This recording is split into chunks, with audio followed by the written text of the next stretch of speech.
มดาสุริยาเรียแต่ពេលថ្ងៃលុះលងរីត្រីត្រូវពឹង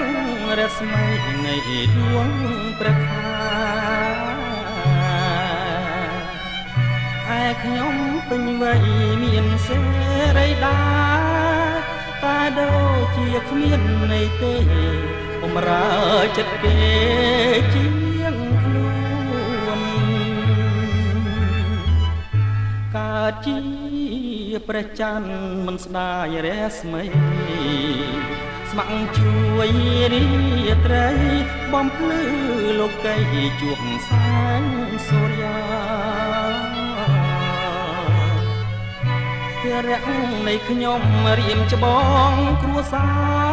រមិនខំពីដួងច័ន្ទថ្លាបូជាវាសនាជួនសាច់ឈាមឯង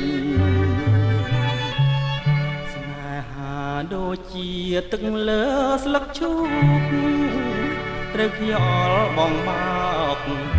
យំសោកបោកកាយស្ដាយស្លឹកណាឈូកជ័យបងព្រាត់ពីស្រីតែចិត្តមេត្រី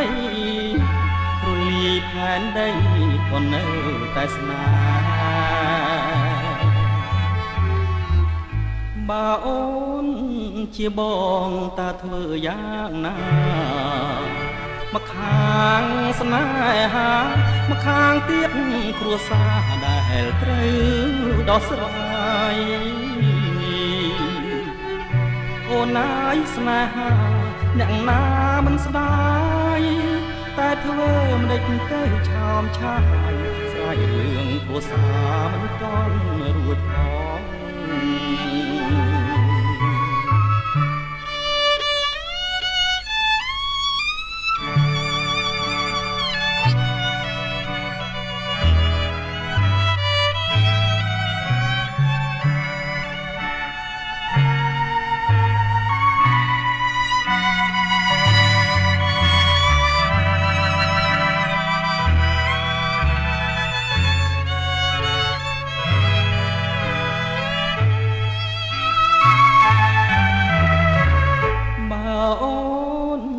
ជាបងតាធ្វើយ៉ាងណា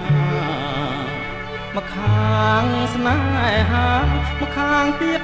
គ្រួសារដែលត្រូវដោះស្រាយអូនណាយស្នេហាអ្នកណាមិនស្ដាយតែធ្វើមិនដេចទៅឆោមឆាយស្រាយរឿងគ្រួសារមិនទាន់រួចផង